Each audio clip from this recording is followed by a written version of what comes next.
Ayun po yung airport. Tanaw na tanaw namin dito sa clinic. Ayun siya. Kakaalis na lang ng isang aeroplano. Naiwan na kami. Gusto na namin sumakay ulit. Pabalik.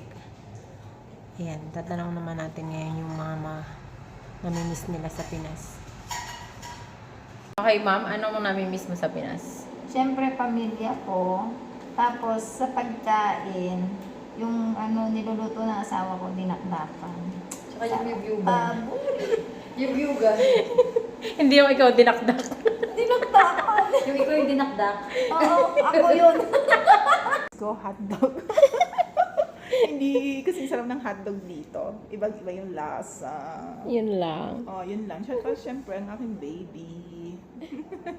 Ano ba? Ano bang gagawin sa video na yan?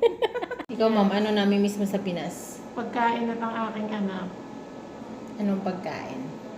sisig. Sisig, pork, sisig. Oo, pork. Mga liyempo, mga ganun. Ma'am, anong namimiss mo po sa Pinas? Namimiss ko yung adobo.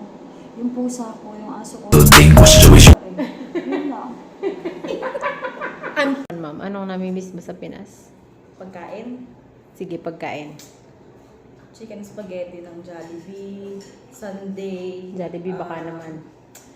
Baka naman Jollibee, sponsor naman kami dito sa Bisya. Padala nyo na lang. Tapos, adobo, baboy. Baboy. Pwede yan dito sa Saudi. Wala na ba? Wala ka nang namimiss? Ay, ang dami. Lahat. Basta lahat baboy. Lutong baboy. Ano po ang namimiss mo sa Pilipinas? Tao ba? Wala Ikaw? Wala? Alak. Parang awan. Alak. Penge. Ano pa? Siyempre yung mga anak ko. Ano pa? Mga sa alak, mga anak ko. Okay. Naman tayo kay madam. Ano po ang namimiss mo sa Pinas?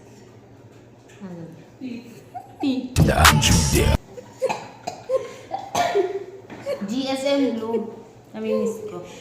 JSM Blue, baka naman. Baka naman pa sponsor naman dyan, dito sa Bisha. Namimiss ko sa Pinas. Lechon. Si Maini. Si Maini yung makulit na Maini. Tapos, yung dalawa kong alaga. Si Choco ni Blanca Flor. Tapos, family. Saka yung gala, yung damit, saka mga pagkain. Wala dito.